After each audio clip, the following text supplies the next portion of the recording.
Hi everyone. I am completely losing my shit over here. Losing my shit. I could barely eat breakfast because my stomach is churning because I'm so fucking flipped out with excitement about Jerusalem artichokes. A few days ago, this past weekend, I was hanging out with Kelly Moody and Gabe Crawford. Kelly does the Ground Shots podcast and Ground Shots project. It's an amazing project she's been doing for many years, mostly in the western parts of the so-called U.S. And um, you can check out all her work at ofsedgeandsalt.com. I'll put that in the notes on the video. And Gabe, Kelly's partner, has been contributing a lot to that project the past year, and they're both extreme plant geeks and are just really familiar with the plants and ecologies out west. And they happen to be here on the East Coast right now. So we're talking about plants, and I just dug, a whole bunch of Jerusalem artichokes here. It's early March here in the Piedmont of Virginia, and it's really warm. Spring has started to sprung already, which is quite early. So I'm digging up all the rest of the Jerusalem artichoke tubers, right? Because in this part of the country, Jerusalem artichokes, as soon as they go dormant in the late fall, you can start digging them. You can dig them all through the winter up until they start to sprout, which could be soon. So that's why I'm digging all the rest now. So I had these huge buckets of Jerusalem artichoke tubers laying around because, if you ever grow Jerusalem artichoke, especially if it's a high yielding variety, you just never know what to do with them all because it's just too many. A 1 square foot plant of Jerusalem artichoke will yield, this much mass of tubers. It's just insane. So you just don't know what to do with them. And I've been growing and living with and propagating and cooking and processing Jerusalem artichokes for at least a good 7 years now as I move around and different varieties, at least 4 or 5 different varieties, and I've traveled around with roots. I've planted many different patches of roots. I have harvested many roots. I have cooked them in all different ways. Every year I kind of treat them differently, and I went through some phases as a younger person when I was like all into permaculture and all that stuff, and uh, where I thought like, oh, this is like the miracle carbohydrate food. This is the miracle potato. Like I think a lot of us go through that phase where I was like, it grows so easily and you can harvest with these cultivated varieties. You can harvest an insane volume of roots from a small patch of plants. You can dig from the same patch every single year and harvest, really more roots every year, and it's insane. And I quickly learned over the years, like, okay, it's not really a potato, right? Because if you eat, a little bit more than a tiny handful, right, because of all the inulin, I have such intense gastric pain for 3 or 4 or 5 or 6 or 7 hours. It's, you learn your lesson there. I tried cooking them in all different ways when I was younger. This past year, I was just treating them like, they're just a prebiotic, Victoria. Don't treat them like a caloric food. Treat them like a prebiotic.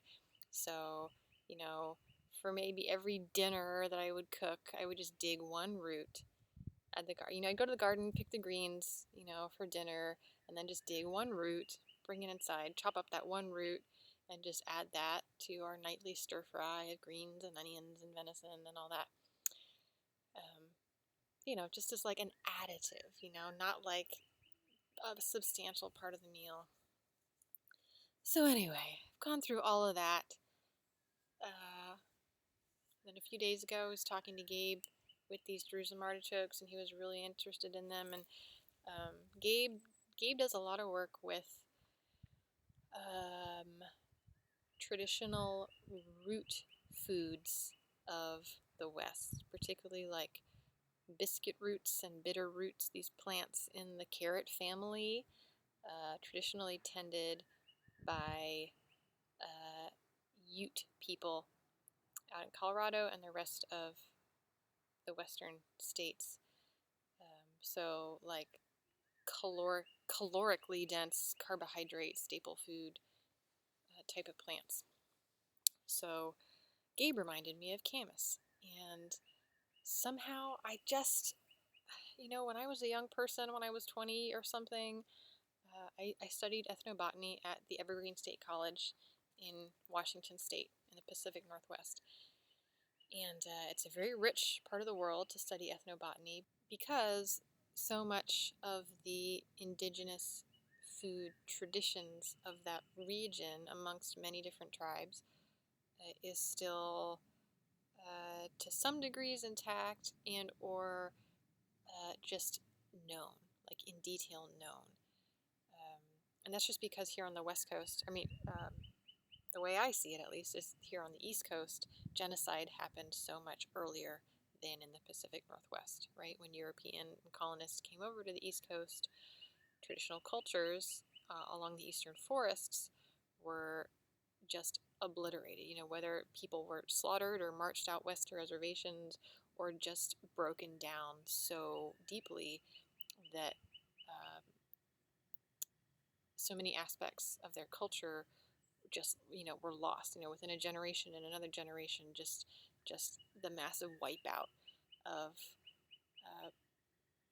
all kinds of living practices, just across the board.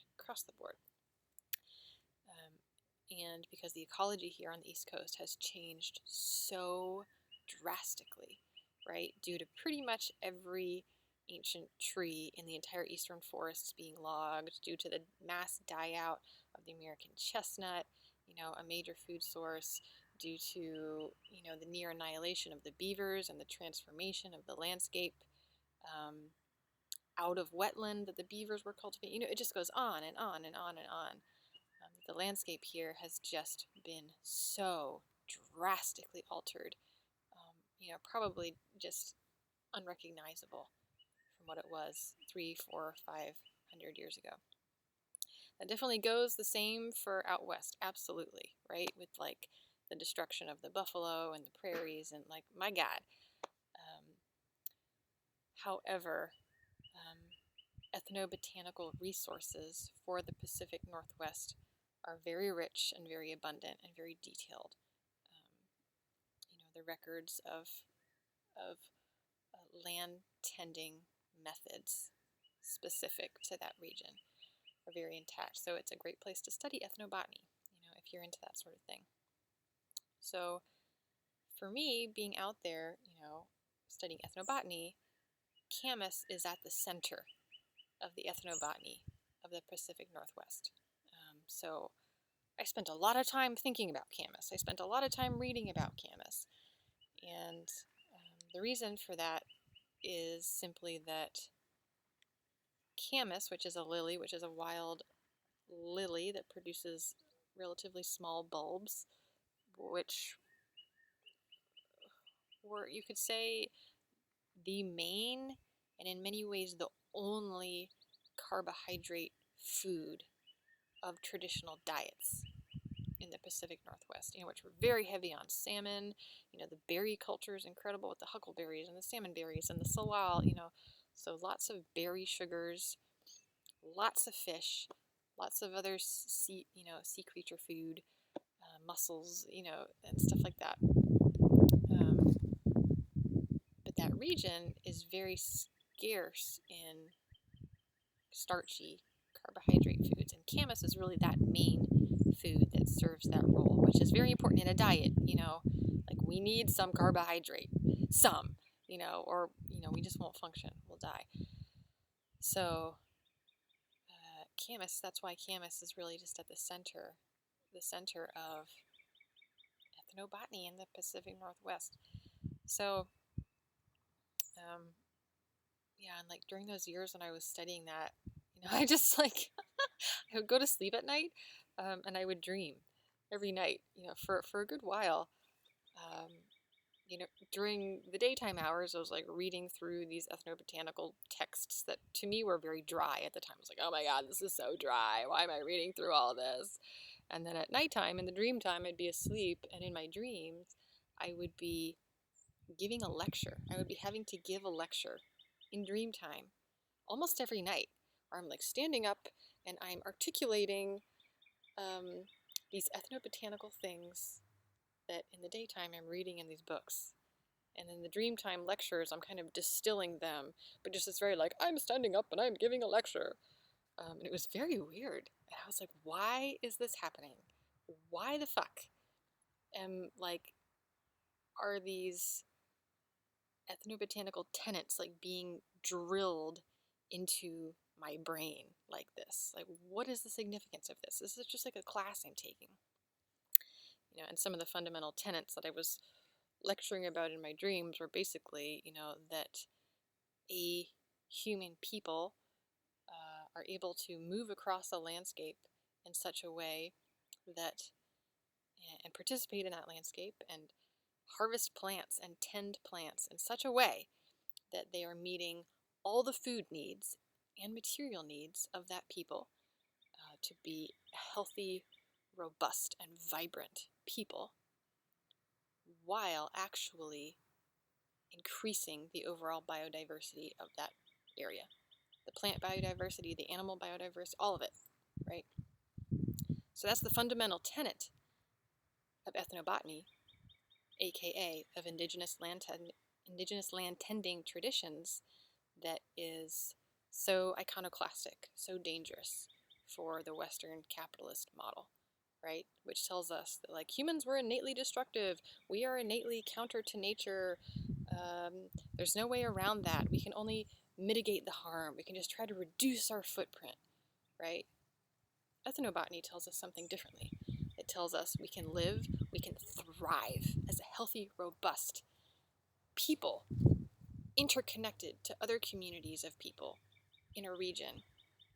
We can eat a lot. We can harvest plants a lot, make a lot of disturbance, but do it in such a way that everyone thrives. And the landscape not only isn't depleted, but its biodiversity increases. Okay, so that's the tenet that was being drilled into my head as I was sleeping. You know, at the time, as this young person, I did not understand why. Did not understand. And then over the years after that, I gradually started to understand. Oh, little did I know then that that was going to be one of the major driving tenets, driving guidelines of my entire lifetime. You know, this life I'm living right now, that's one of the major guides. That's what I think one of my major projects, it's one of the major purposes, it's one of the major threads, you know, of what I work on. And I think, like, why I'm here and what I'm trying to do. So that's a roundabout way of saying that, like, Camas, the stories of Camas, like, really embedded themselves into me, like, deep into my psyche, deep into my bones and unconscious in a strange way.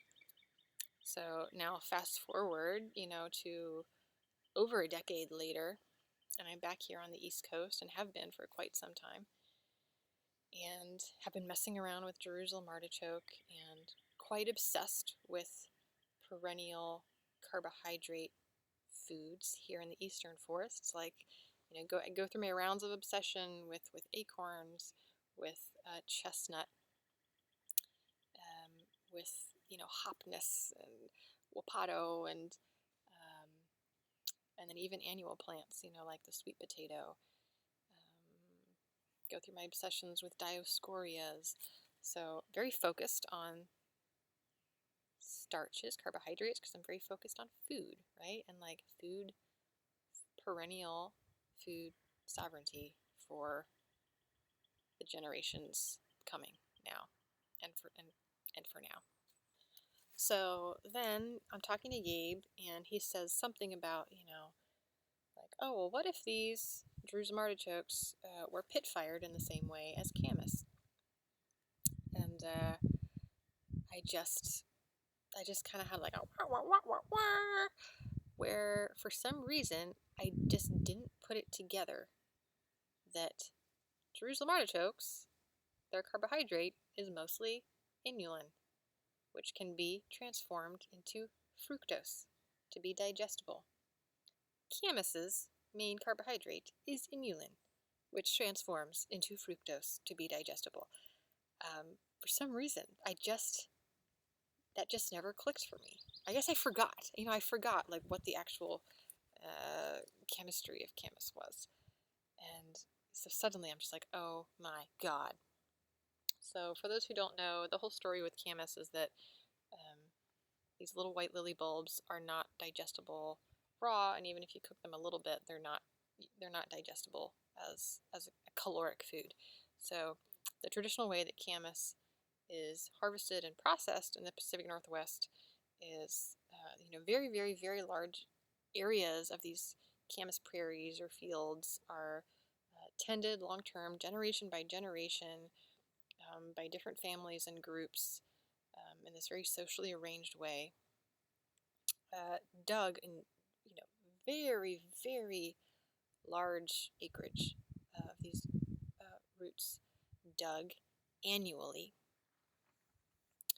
Then enormous pit fires dug. This is a big community affair.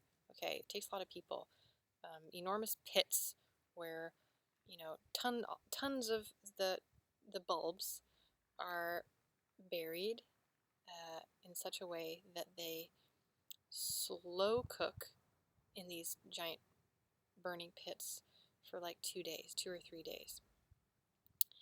And then they're all dug up, and that slow, low cooking process transforms the inulin into fructose, which is very sweet tasting, and it's actually a digestible caloric food for us, whereas inulin is not actually digestible for us. That's why it's called a prebiotic. So like our gut bacteria eat inulin, and that therefore helps our guts be healthy, but we don't actually digest it as a food. So that's why if you eat a bunch of inulin, like the gut bacteria eat a lot of it, and that's why it creates all this crazy gas. So the traditional pit cooking method made Camas into a food staple, a yearly food staple. And then all the Camas would be dug out of the pits once they're done cooking, and then dried and stored for like a year's worth of food. Okay, so Gabe's talking to me about doing the same thing with Jerusalem artichoke, and I'm just like, oh my God, I have to try this. So I did it, and Gabe. I was wondering about this, and then Gabe confirmed, like, yeah, you can absolutely do this, that for like a small amount, to do a little tester, to just use a slow cooker, and that people do that with Camas to kind of recreate the conditions of a pit fire, to be able to traditionally eat Camas. So that's what I did. So I took a handful of the tubers that I've been digging, which look something like this. These are kind of some biggish ones, medium ones, small ones look like this. Okay, and I just put like a handful of big and small in a slow cooker with just a wee bit of water at the bottom, and just the roots propped up in such a way that they're not in the water, but they can kind of get the steam from it. So I like piled some like canning rings in the water, and then put like a metal colander on top of that, and the roots in there, and then close the slow cooker. Because apparently, according to Gabe, you want to kind of imitate that, like, you got a big pit with lava rocks, or fire's been burning such that the lava rocks are really, really hot. Then you're putting a bunch of green tree leaves or green grasses that are really wet on top of that, and then you're piling the roots in on top of that, and then you cover it all up and build a fire on the top also, so that like the moisture in the wet green leaves and grasses is kind of steaming, helping to steam and keep moisture in the cooking roots. So that's basically what I'm imitating in the slow cooker. And Gabe said just do it for at least 36 hours, a minimum of 36 hours. And like I said, when I was younger, I'm like a plant geek, I try to learn everything I can about every plant, so I'd always heard and read that, like, oh yeah, Jerusalem artichoke does become more digestible. You just got to cook it for a long time. That's just what I always heard. But as a young person, so I would kind of like slow bake it or steam it, sometimes in the oven for like 2 or 3 or 4 hours or something. Like, oh, cooking it for a long time. And I just never made the connection of like, oh, a Camas fire, like at least 36 hours at minimum, right? To transform these sugars, these starches. So I did that, and it worked. It worked. What can I say? 100% completely worked. So this morning I took the roots out, and it had been at about 48 hours in. So more than 36, and I was checking the roots, along this process. And here they are. It's just like Camas. I just can't even handle it. So here's a little root that's done. Here's what a fresh one looks like. Here is the fully caramelized root. It's really wrinkled. It's almost black looking. Soft. It smells really, really sweet. Really sweet. Really caramelized. Oh, it smells really, really good. And on the inside, they're kind of a dark amber gold orange cut open in there. Soft, but very dark, right? Whereas with these fresh tubers, you cut them open, they're white. They're pure white on the inside. Here's a chunk of a larger root cut up, and you can see it's kind of a gold amber on the inside, wrinkled and dark on the outside. And if you're on my Facebook or Instagram and stuff, I'm going to post like nice close-up photos of these. But there they are. That's what they look like. And actually these bigger roots I think could go a little bit longer, but I wanted to take them out to show you. So these big roots I think, could go a little bit longer. The smaller roots were the ones that were finished first, like these, totally done, which was at about 44 hours in the slow cooker. And they are delicious. They are extremely sweet tasting, like an Asian sweet potato kind of, and have a nice texture. Like they're delicious as is. So yeah, here's a plate of them. I got more in the slow cooker. I just wanted to have some out to show you. So really, like,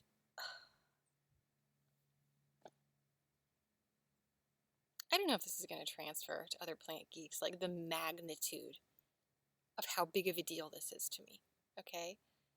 It's one of those, like, pings of just, like, it's just, like, I think I and many of us just have this sense with Jerusalem artichoke, like, it has so much potential, but something's missing, and maybe it's not really the wonder food we want it to be, and it is. Like, it is. Okay, so all of a sudden, here is the potential for a food staple, a dietary staple here in the eastern forests that can be grown, that's a perennial plant that can be grown in relatively small spaces. With these cultivated varieties, this white variety produces the biggest, it's enormous tubers. The work just goes into cleaning, all the dirt out of the grooves. It's time consuming. Okay, produces an enormous amount of root tubers in the same patch every year. You can dig the same patches every single year, harvest an enormous amount. It's easy to spread and cultivate. The greens are good to cut for fodder for animals. People use them, for so-called chop and drop, for just like adding biomass to the soil.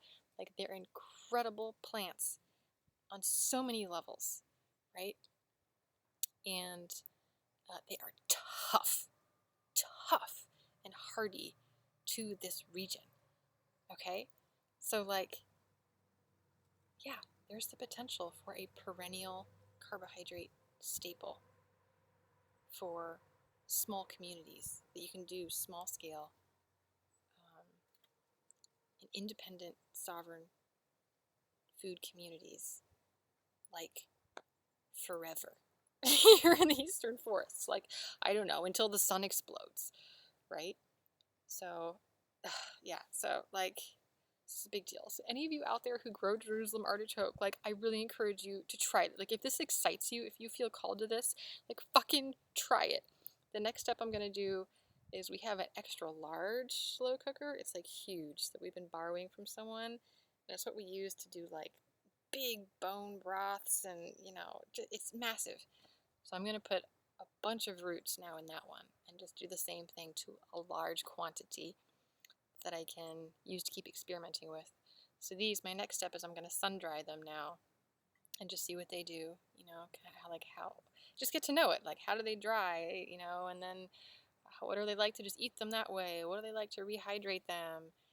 And but of course the next step, which Gabe and Kelly reminded me this morning as I was like gushing in my extreme zeal of how excited I am, that they reminded me, like, yeah, I gotta actually like eat a real portion of this now. Like the test would be sit down at a meal and eat a handsome portion of these cooked tubers as my meal, and see, do I get the digestive upset, or am I able to digest that, and maybe get one or two other people to try as well and see if their guts can do it, and that will be the indicator of, like, yes, whether the inulin really did transform, whether it's low enough inulin content to be digestible in the gut. Yeah, so a lot left to do on this project.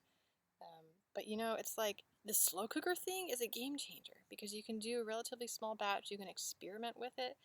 Slow cookers, they're like a modern convenience, and they're much more energy efficient than like using an oven or something else. It's fucking easy. Just put the shit in there, plug it in, turn it on low, and walk away for 2 or 3 days. You can check on it as you want to, but like really, really easy, like a really amazing bridge here. Because then, if you have a big slow cooker, you can just do a giant heap of this and actually process a good amount for the year that way, like using that little gadget. And then, of course, the next major step after that in this experiment would be, as Gabe keeps reiterating to me, and that I hear and I believe in and I know, would be figuring out how to do a pit cooking method here in the eastern forest, specifically like here in the Piedmont of Virginia where I am now, as he was telling me how out west, which, like, I'm extremely ignorant of most of the ecologies out west. I've spent almost no time out west other than the Pacific Northwest, and I think I've just popped into Colorado briefly and popped into Minnesota once. Like, I'm totally ignorant of those ecologies and those plants and landscapes and geology. So Gabe was telling me that pit smoking is much more common out west traditionally because there's so much lava rock geologically, and that's really good for getting really hot and cooking things really hot. Whereas we don't have that. We don't have lava rock like that here out east. So one of my landmates who lives here, who's actually lives in the house here, Bodine. Her family is Armenian, so Bobby and I and Joan, we geek out a lot about Armenian food, and Bobby's always cooking her grandfather's dolma's recipe and other Armenian foods, and we kind of geek out about traditional Armenian food traditions. And one of those, which we've been geeking out about the last year, is this particular kind of clay pit oven, traditional to Armenia. From what I know, they're slowly dying out. But it's basically imagine like a giant barrel or pot made out of clay, like big, enough for a human being to be inside of. And the potter, and I think they're called tonirs, and the tonir maker, makes these. Then they dig this giant hole and put this giant clay barrel type of thing into the ground. Then the pottery itself is fired in the ground by building a fire inside it. So instead of building a fire around this giant tonir pot to fire the clay, the pot is put in the ground. The fire is burned inside of it, first of all, really, really hot, to fire basically like using the fire to fire the kiln itself, kind of. It's fucking fascinating. So look it up on YouTube if you want to check out traditional tonirs of Armenia. And then once it's fired, it can be used, for generations as this cooking pit. And then like a fire is lit in the bottom of it, and the clay walls get really hot, and these women are, they make the bread there is called lavash. It's like a really thin flatbread with a lot of bubbles and blisters on it, and they're huge, like this big, and they're, press out the dough, and they just take it and just like, just whip it, slap it onto the inside of the hot tonir walls, the clay walls, and it sticks and doesn't fall in the fire.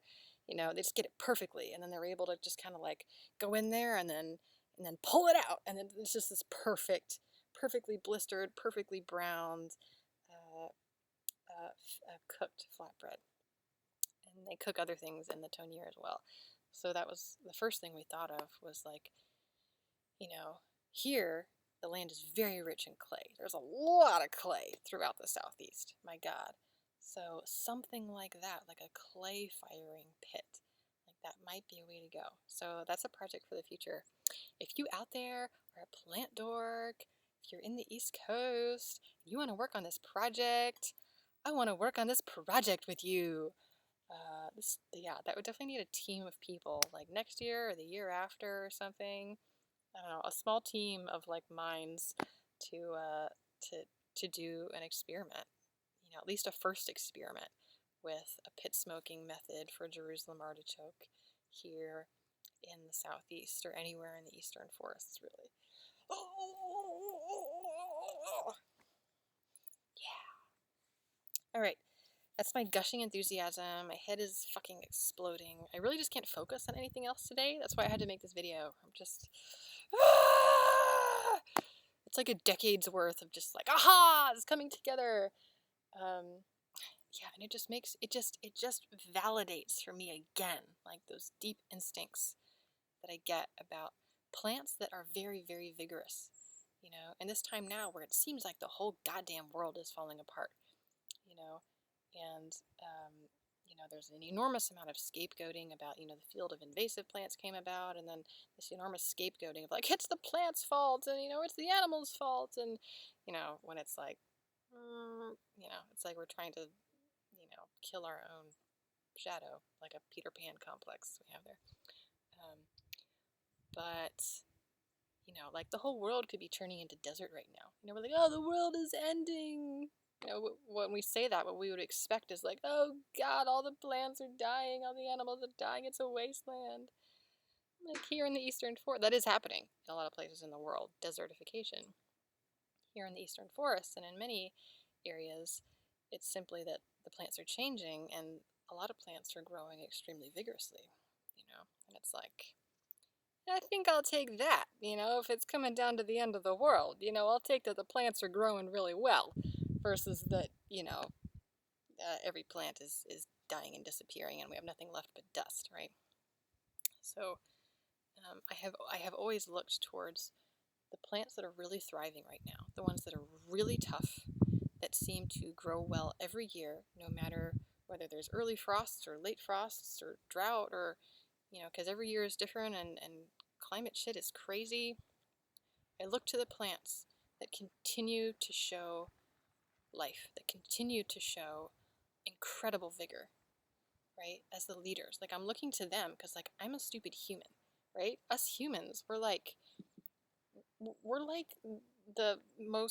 the stupidest of all the creatures on Earth, right? It's like we don't have sharp claws, we don't have fur to keep us warm, like we have to prepare food in all these different ways to make it edible.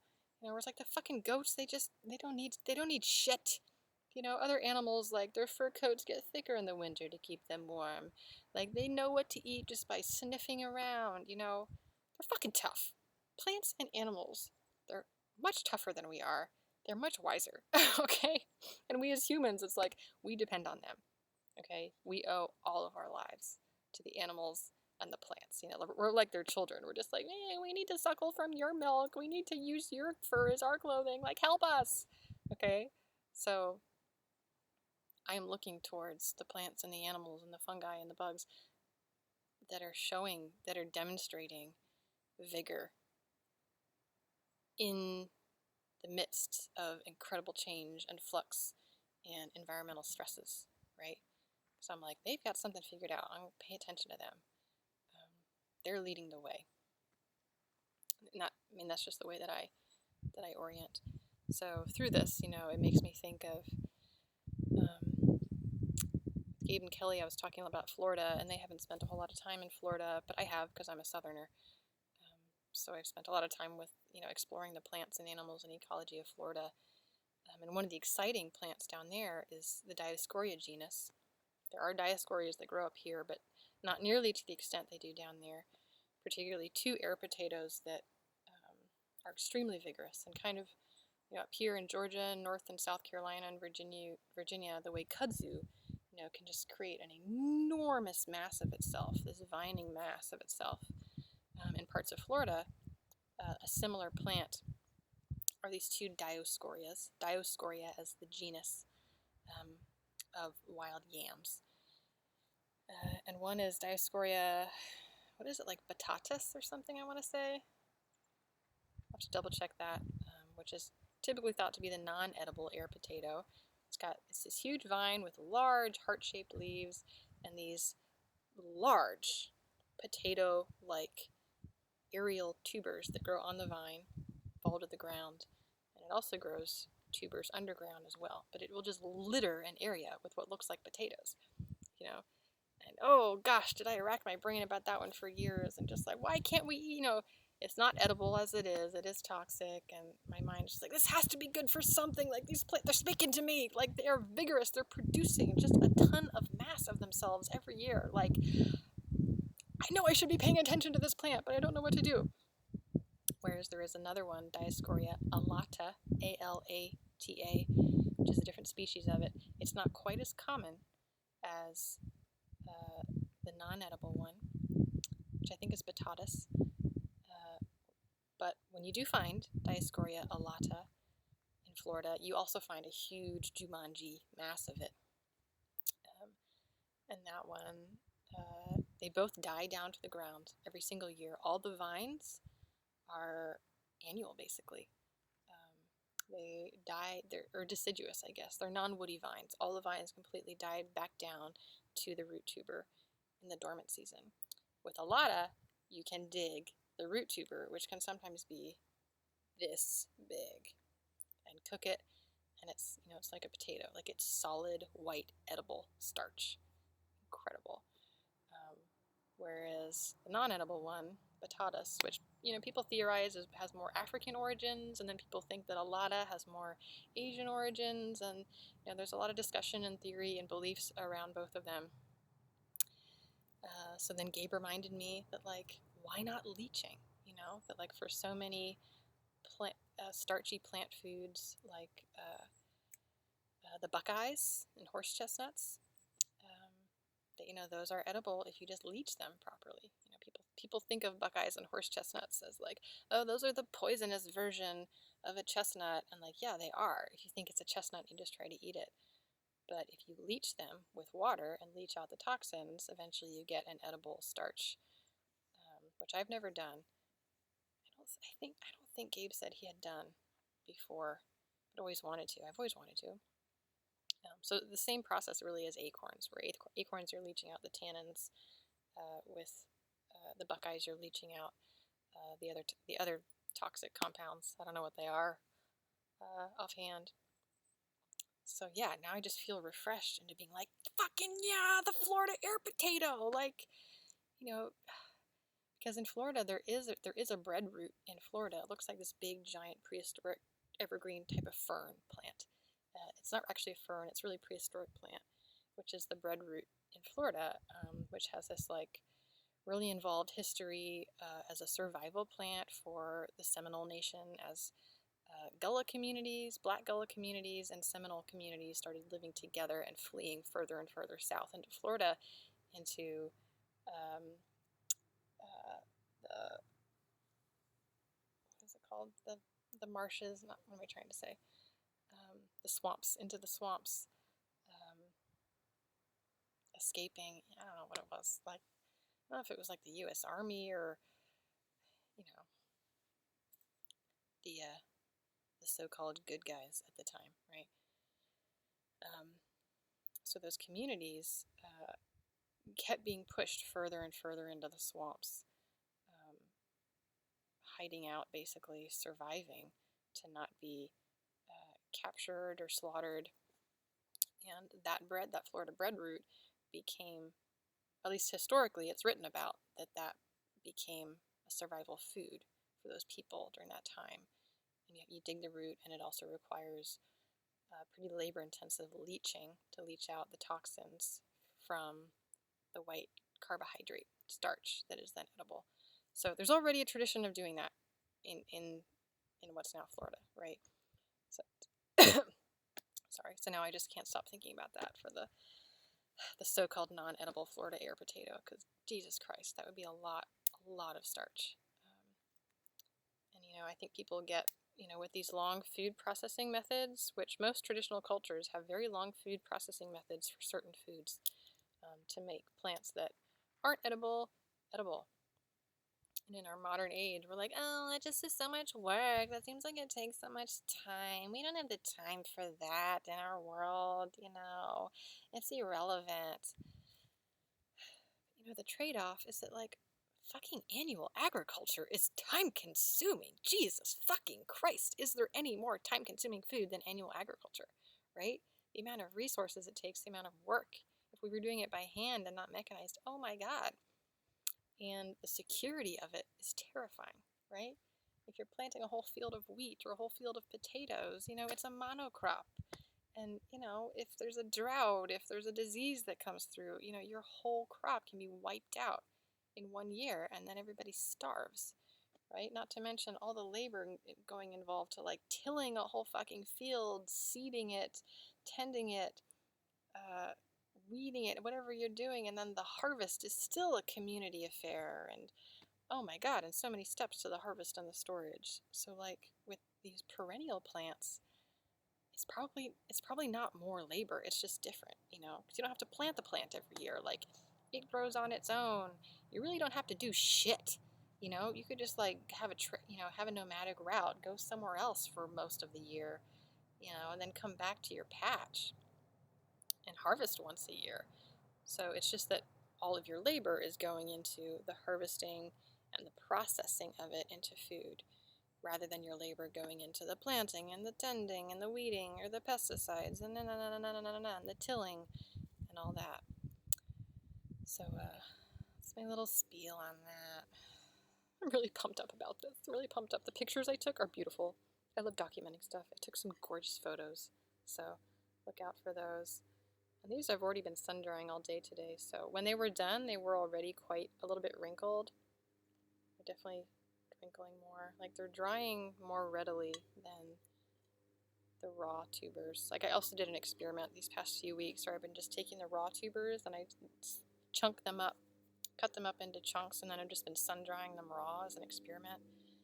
Interesting, they do actually get kind of sweet. They're not as sweet as these slow cooked ones, but I think there's some kind of breakdown process in there where there's a little bit more inulin breakdown into fructose somehow. It's interesting, so that's another one of my little experiments. But it does take quite a while for them to dry, so these cooked ones seem like already they're drying a little faster for some reason. Okay, that's all. I'll put some resources down below. It's freaking hot out here. Bye-bye. See you later. I don't know if I'm really getting this point across. I just wanted to reiterate this. Like, why I do what I do. Why am I so obsessed with studying wild plants in this region? Why am I so obsessed with studying hides in this region? Why am I so obsessed with studying fibers in this region? I just wanted to articulate it just in case it's not clear. Like, here in the eastern forests of North America, human traditions of living on this land that were perhaps 40,000 years old or older, okay, developing traditions of humans living on this landscape, meeting their needs, in pretty fucking intelligent, adaptable ways. Traditions that were perhaps 40,000 years old or older fell off the face of the earth in the last 3, 4, 500 years. Okay?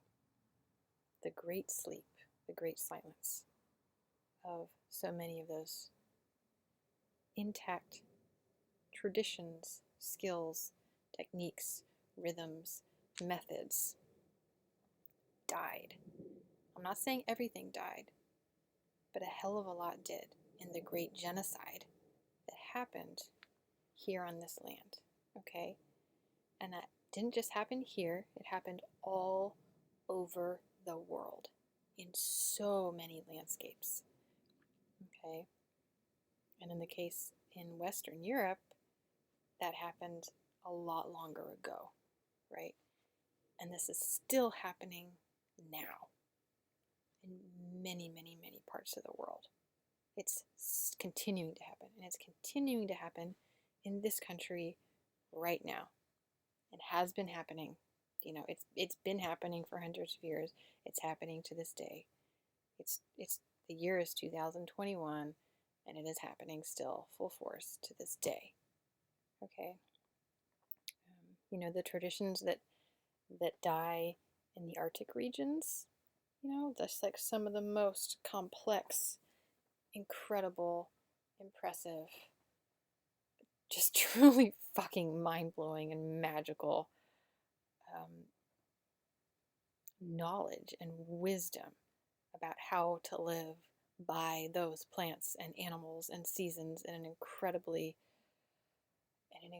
incredibly difficult climate, right?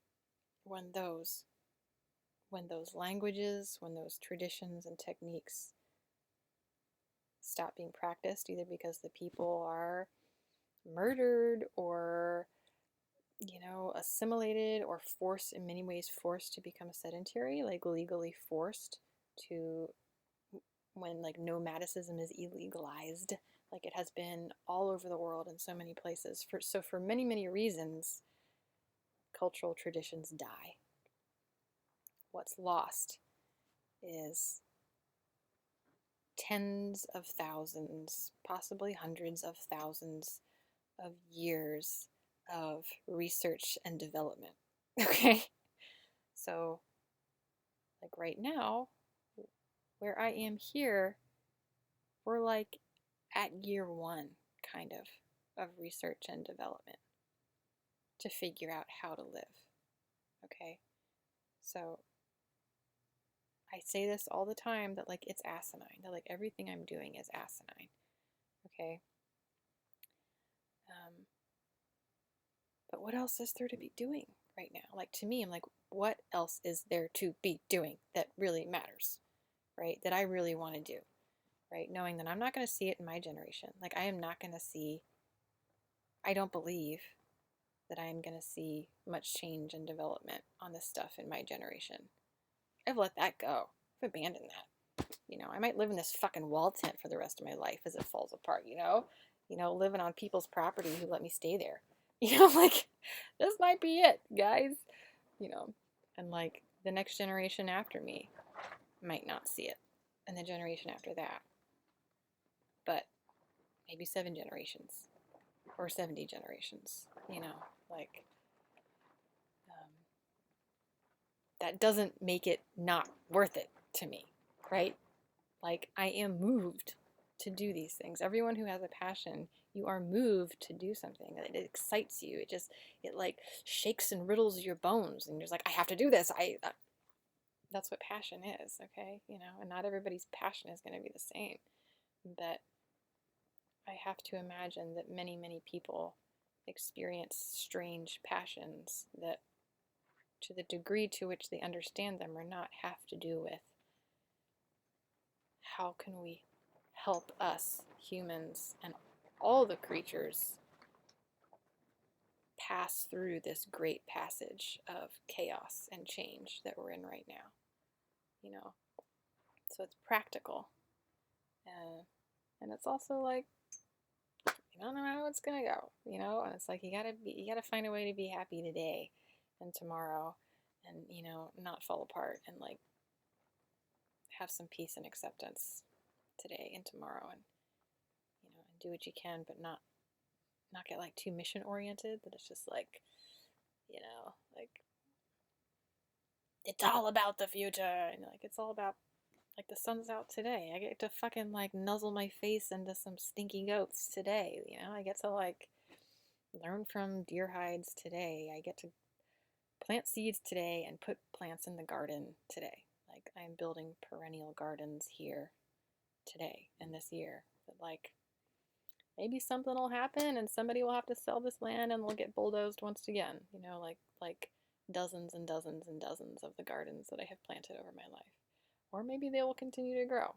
And 10 years from now and 20 years from now, people will still be eating off of and tending this land. So I don't know. I just kind of wanted to put that little bit in there. Sometimes I feel like I don't just say it, just like say it straight up.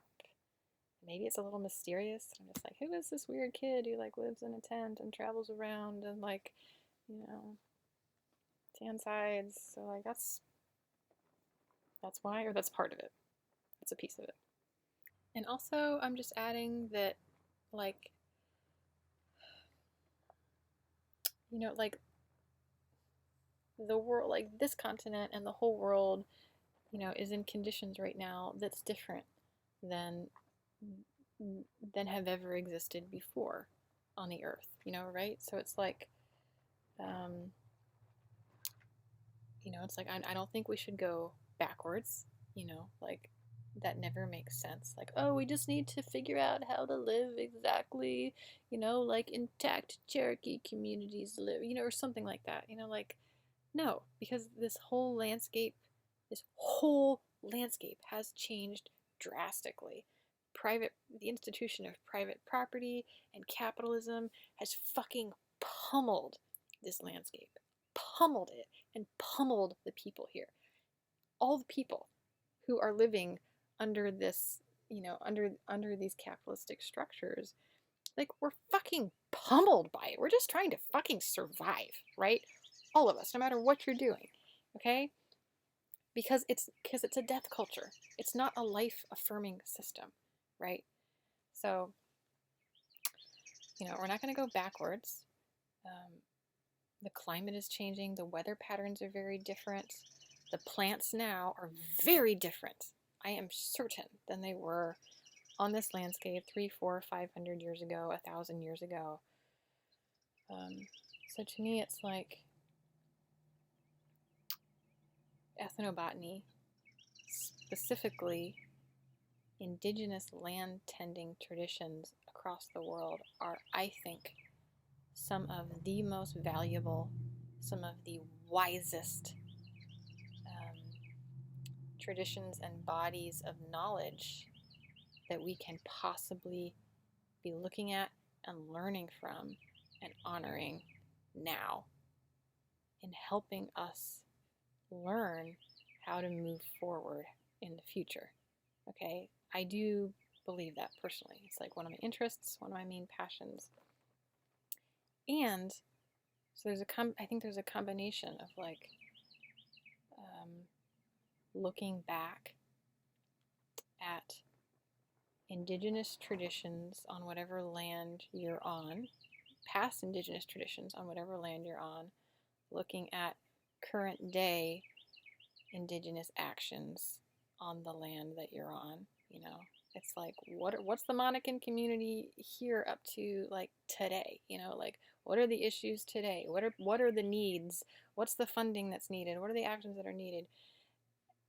And then looking towards, in all of this great change, how do all of us together adapt in ways that are brand new? Like an traditional Armenian tonir style oven here in the Piedmont of what's now Virginia. Like what makes sense is going to be different, and it's going to be a mashup.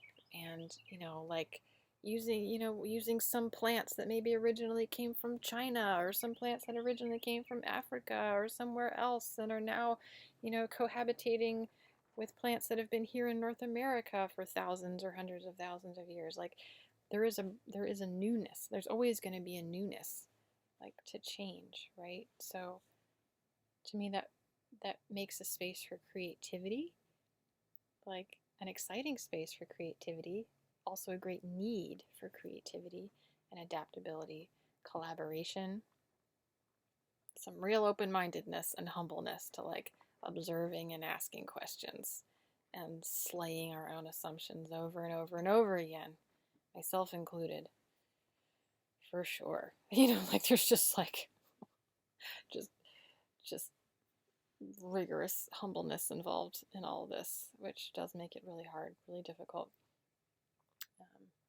It's like I'm continuing to slay different versions of myself as I go. And I'm just like, oh God, what was I thinking then? What was I doing then? And Jesus Christ. But yeah, I just wanted to add that little bit in there. Sometimes that's not clear for folks, and especially in like nature skills communities and stuff. Sometimes I think that's not so clear to the outside world, but just saying that for myself. All right, everybody. If you're not already, some of you might be watching this on Patreon. If you're watching it on YouTube or something else, you don't know. I do have a Patreon where I keep it pretty low key, but where I post more videos and more resources throughout the year that are usually candid, things that I'm working on, things that I'm learning. Because it is a lot of work for me to make these videos. I mean, it's hours and hours and hours just for me to like move files and piece them together to create these files, because I'm pretty low tech. It usually takes 2 full days at least, and nights, 2 full nights for me to actually like upload a video file, because I'm in a rural area.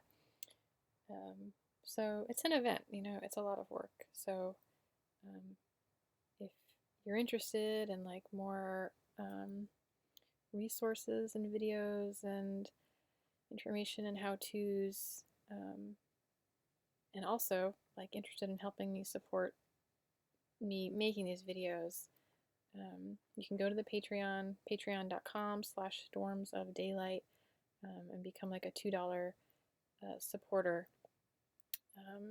And also you'll get access to all the archived materials that are on there for patrons. So just putting that out there. I would not be able to be making any of these videos really without that. So it's a big help right now. And that's all. I'll stop my blabber. Bye.